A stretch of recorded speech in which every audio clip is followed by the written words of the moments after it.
Well, hello everyone. This is Al Fadi, and I want to welcome you back to another episode of this new series on the Aramaic Quran and the search for the prototype of the Quran, or at least the original type or archetype of the Quran. Last time we talked about where the modern scholarship is, and the fact that the modern scholarship on Islamic studies, I should say in Quranic studies and manuscript studies, usually is cornered, because of the reliance or the heavy reliance or even total dependence on the standard Islamic narrative. So today, we are going to address that standard Islamic narrative and what do the Islamic traditions say about the recension or basically the compilation of the Quran. With me here in studio, as always, is Dr. Jay Smith. Dr. Jay, welcome back. Well, good to be back. I've got my brown on because we are. And why do you have brown? Whenever I'm wearing brown, you pretty well know that I'm going to be talking about the Quran. That's my color for the Quran.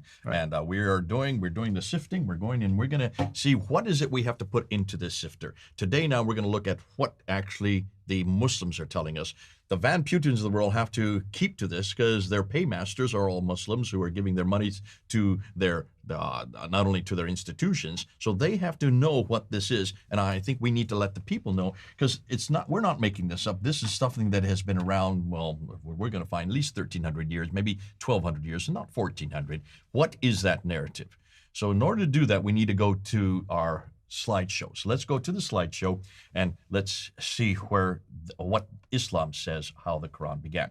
And to do that, we need to go to Al-Bukhari. Al-Bukhari is the hadith writer who was writing between 850 and 870, the last 20 years of his life. Mm-hmm. He dies in 870, so we know at least by 870 this was written down. And what he says in volume 6, hadith number 509, and hadith number 510. Let's start with hadith number 509, because in hadith number 5, let's look at the PowerPoint here, and let's look at the slide. You have the 7th century Qurans. Note which cities and which countries the earliest Qurans came from according to the Islamic tradition. Now, look there, you see Muhammad dies in 632, all right? We're just going to take this is what the standard Islamic narrative tells us. And in the 652 then, you have Uthman, who didn't like the first Quran because the first Quran evidently must have had problems with it. What we do know is by the time 652, 20 years comes later, you have a guy named Udaifa who's up in the north. He's in Azerbaijan and he's fighting the Azerbaijanis. At the end, the other Muslims that come and join him, and they come from Syria and they come from Iraq. They go to a mosque and they go for prayers. And as they're listening to the prayers, which are all Quranic, Udaifa hears other verses that are not from what he had memorized, and he gets upset, and he starts and there's a blow up, and they start punching each other. Well, Udaifa is so upset, he piddles down, back down to Medina, and he goes there into the throne room where Uthman is sitting, and he says, we have got a problem here. We cannot have many Qurans. I've heard many different Qurans being recited in the mosque there. We cannot be like the Christians, have many different Qurans. So we need to bring it to one Quran. And so what does Uthman do? He gets Zayd ibn Thabit. Zayd ibn Thabit is the scribe who is the one that wrote the first Quran for Abu Bakr in 632. He gets him to bring out the copy. One copy was made, and he was given to Hafsa. Hafsa, one of the wives of Muhammad. Right. And she sticks it under her bed for 20 years, which is rather odd. If it's the only copy, why would you stick it under your bed? Well, that's the problem, because she stuck it under her bed. I'm guessing many other Qurans start proliferating in Iraq and in Syria. And so Uthman says, Zayd, I want you to write it in the Qurayshi dialect. And if you have any disagreement amongst you, how can you have a disagreement? If it's eternal. How can man have disagreements if it's eternal? How can you even hear different Qurans in the mosque up there coming from Syria and Iraq if it's eternal? So obviously there's a problem here. And so he says, write it in the Qurayshi dialect. To resolve any differences. And then what does he do? He takes all the differences and he burns them, which means these are written text. This is not orality. You mean the different copies of That's right, because Muslims always come back to me and they say, this is nothing more than dialectical differences. You cannot have dialectical differences in the 7th century, because in order to have dialectical differences in a written text, you have to have the harakat and you have to have the ijams, which are the dots and the vowels. The dots and the vowels were not there. There were no dots and vowels, as we're going to find out. Mm-hmm. And we get into that segment in the 7th century. In the 8th and 9th century, yes, but not in the 7th century. So obviously these are razm difference. These are textual. These are really what we're talking about. We're talking about consonantal differences. He burns them, he says that. He just burns them, destroys all that disagree. And then what does he do? Well, let's look now at the slide and see what he does. he takes a copy from each one of those, and take a look here. He goes to these 5 cities: Medina, Mecca, Basra, Kufa, and Damascus. So here you have Medina, here you have Mecca. I'll just get you point on me. I'm going to be pointing these out. This is Mecca, that's Medina. Yeah, if you could bring back here. There is Medina, which is called Yathrib on this map. It's then turned to Medina later. This is Mecca down here. Over here is Basra. So now these 2 are in the central part of Arabia. That is called, right. That is we know as the Hijaz, okay, central part of Arabia. Then you have 3 more that were sent. One was sent up here to Basra, that's Iraq. One was sent to Kufa, that's Iraq. And one was sent to Damascus, that's today Syria. Yeah. So 3 in the north, 2 in the middle. Go ahead. I want to add, this is just one of many stories about how many copies were disseminated. You have a tradition by Ad-Dani, he says 4 plus the Medina. You have one that's talking about 5. You have one that's talking about 7. Hold on, we're getting to that. Hold on, you're jumping the gun. You're jumping. Well, what I'm saying is next. people need to know there is variant. We're going to get to that next. You're jumping ahead. We will, but people need to be prepared and ready. That's coming. That's coming. Yeah. That's coming. So these are the 5, right? Yeah. That according to Al-Bukhari. I'm still with Al-Bukhari now. Right. Okay. Al-Bukhari says there's 5. Now, some people say to every province, that could be 9 provinces. I'm going to go with the 5. Let's help the Muslims out this time, okay? So 5 sent to 5 cities, they're all exactly the same. Am I correct? That's the idea. That is what Al-Bukhari tells us. Right. In volume chapter You made 6. a copy of something. It should be the same. Now we're into Hadith number 510. 5 cities, 3 in the north, 2 in the south. Hold on a minute. Now we're getting to what you're saying. What we do know is that there are some others that start to appear. Let's look at the slide. Go back to the slide again. Yeah. Okay, here we go. Then suddenly you get Ubay ibn Ka'b. That has 116 surahs. And then you have Ibn Masud. Ubay ibn Ka'b suddenly appears in Damascus.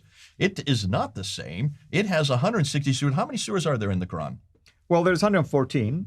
But here in Damascus, you have one that has 116. That seems to be a different Quran, right? Yeah, there are 2 different, 2 additional chapters at least that are missing from today's Quran. And then you have one appearing here in Kufa, or what later becomes Baghdad, and that's by Ibn Masud. He only has 110 surahs. How many surahs are there in the Quran? 114. That's 4 less, right? Right.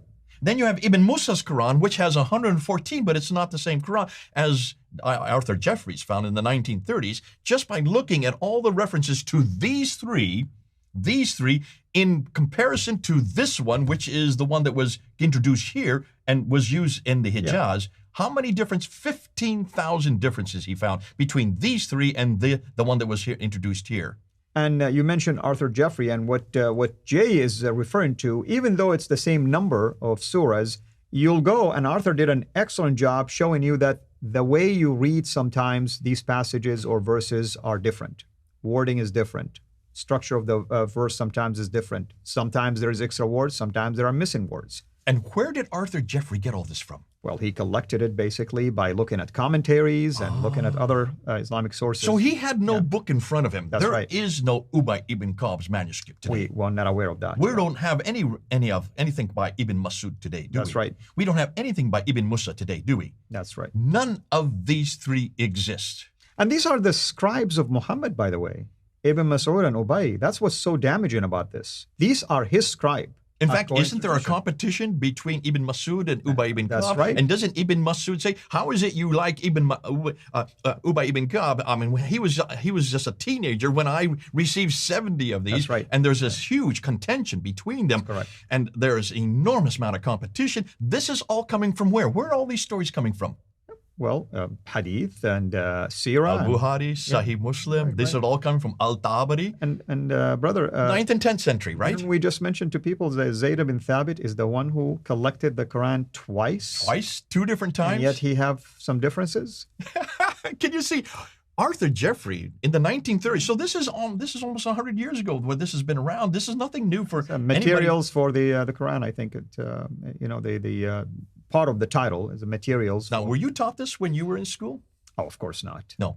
Now, we're taught about the variant text readings, but the fact that they're all miraculously the same is just, you can read it in a different tongues, if you wish, or different ways, but never think that it's different, actually. And yet this is an Australian He's an Australian scholar in the 1930s, that's 90 years ago, who already, just by using the standard Islamic narrative, he's going to do the SIN, he's going to what they say in the 9th and 10th century, Right. and he's finding that they had no problem with this in the 9th and 10th century, that were not just few differences, 15,000 differences from what he could pull out just between these three up here and the one that was down here. That's right. Now, I asked you whether or not these three up here, you can't find Ubay ibn Ka'b's or Ibn Mas'ud's or Ibn Musa. You can't find those manuscripts today, right? That's right. But What about this one? we don't have any. I mean, this is it right here. The claim is that the copy is based on that. That's the claim, That's the claim, right? Yeah. Do we have the manuscripts for this? Well, remember earlier, I think we mentioned that everybody thought that those early Quranic manuscripts, the 6 that you mentioned, they are Uthmanic, but now everybody... Do you notice Van Putten never talked about any manuscript? Have you noticed? Haitham Sikri has never talked about any manuscript. Have you noticed nobody is talking about any manuscript that belongs to Zayd ibn Thabit? This guy here, everything that Al-Bukhari is referring to, why can't we find a manuscript? Listen, we're only talking about 1,400 years ago. That's not very long. And the scholars usually focus on the 1924 copy. Oh, did you say 1924? Yes. That's only 97 years ago. Cairo edition, basically. Or 98 years ago. Can you see, we're talking not even 100 years ago, this was finally chosen. We're going to get to that later, but can you then understand, nobody can go back to any of these manuscripts. Now, let's look at the New Testament. The New Testament, we have the Sinaiticus, we have the Vaticanus, we have the Alexandrinus. 3 different manuscripts. At least the complete ones. Okay, these are the ones, the Sinaiticus is in the British Library, the Alexandrinus is in the British Library. You can go to the Rydberg Gallery. I used to go there all the time when I was in London. That's right there in northern London. And you have the Vaticanus, which is in Rome. Those are 3 manuscripts I've given you right now. These are called the Metropolitan manuscripts. The Sinaiticus is early 4th century.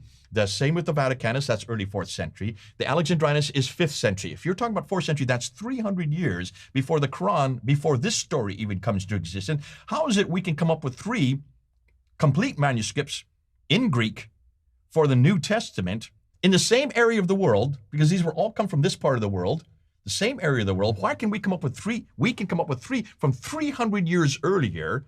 If you want to talk about fragments and other pieces, we have 230 fragments of manuscript that predate the 6th century. That's 100 years before they these existed at the time of Muhammad, actually. They all existed at the time of Muhammad, because this is 6th century. And also, an important thing we need to point out, Jay, when we talk about textual criticism of the Bible, we don't say, oh, every copy going to be exactly identical in every letter, jot, and tittle, and everything else. We talk about the message is preserved. The message is still the same. And we have no problem if you point out to me, oh, earlier manuscript has this word this way, or it's Hold on, we're going to get to that. That's another episode yet to come. You like to jump ahead. I'm not right there yet. I still just want to talk about the manuscript evidence, not about the preservation. That's yet to come. So just the manuscript evidence, can you see there are all kinds of holes already? Can you see, as we're sifting and putting what they claim, this is what they claim, can you see we're already finding holes that in that narrative that we're going to have to throw that material out?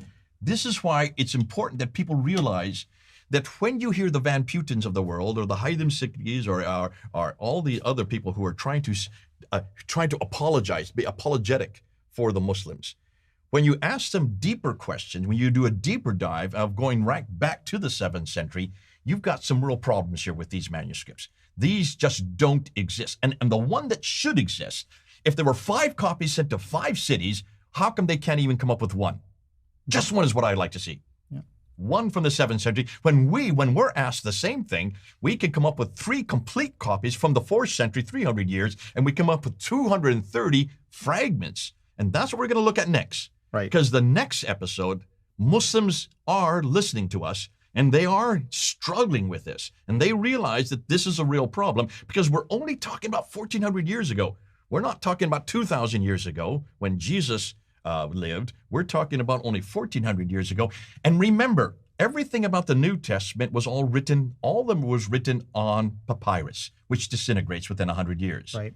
None of these were written on papyrus. These were all written on vellum. They were all written on parchment. That means animal skins. Why? Because these were written by Uthman. Uthman was a caliph. He he controlled all the way from here all the way over to Tripoli, from Afghanistan to Tripoli. Well, maybe not quite that much. He controlled at least this whole part of the world. He was rich. He was wealthy. He was sending his soldiers up to fight against the Azerbaijanis. Can you see? He had an enormous amount of money. He was not at all dependent on papyrus. None of these manuscripts that we are looking at, the Topkapi, the Samarkand, the Ma'il, the Petropolitanus, none of these, the Sana manuscript, they are all written on parchment, which means already we're talking about completely different genre. The manuscripts for the Quran are written on parchment, which is as good, not as good today. Like the one you're wearing. This is what I'm talking about. We're talking about animal skin, and a lot of times it's deer skin and gazelle. This is goat skin, and it could be goat skin. These last for hundreds, even thousands of years. That's why the Sinaiticus, the Alexandrinus, the the Vaticanus are all written on parchment. By the 4th century, when you had Constantine, who was emperor, became a Christian, he commissioned these, and that's why he could do so, because he was rich. Right. He was wealthy. So be careful. Muslims are going to say, you don't have the same thing. The reason why is because at the very beginning, they only wrote on papyrus. That disintegrates. They don't have that excuse. They were all written on parchment. They were all written on vellum. Therefore, where are they, Muslims? Muslims, I'm asking you, where are those manuscripts? We're looking for 5. Just 5. Because those are the 5s that your traditions tell us existed at the time of 652. You're being generous, actually. I'm asking just for 2, identical. Oh, I'd like to see 1.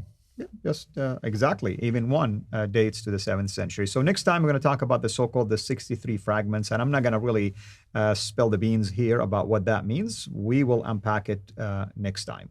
So thank you so much, as always. Thank you, everyone, for watching. Hopefully, you are enjoying this series. And as I said, the ride is going to be rough, and it might get even rougher. But we're doing it really for the purpose of helping you, our viewers, and especially our Muslim friends, to give you enough information, give you enough data that you can take and you can examine for yourself. By the way, everything these days is available for you online, and you can even go to some of these libraries yourself and take a look at it. So if you don't believe us, don't take our words for it. Go and do your research yourself. Until next time, have a blessed day. Thank you for watching this video. Be sure to like and subscribe to our channel, Sira International, and click on the bell so that you receive notifications whenever we publish a new video or go live. I would also like to appeal to you to consider becoming a Patreon patron by clicking the link right below. By doing so, you can give towards the production of these videos. There are also other options for you where you can give to our channel. I thank you from the bottom of my heart.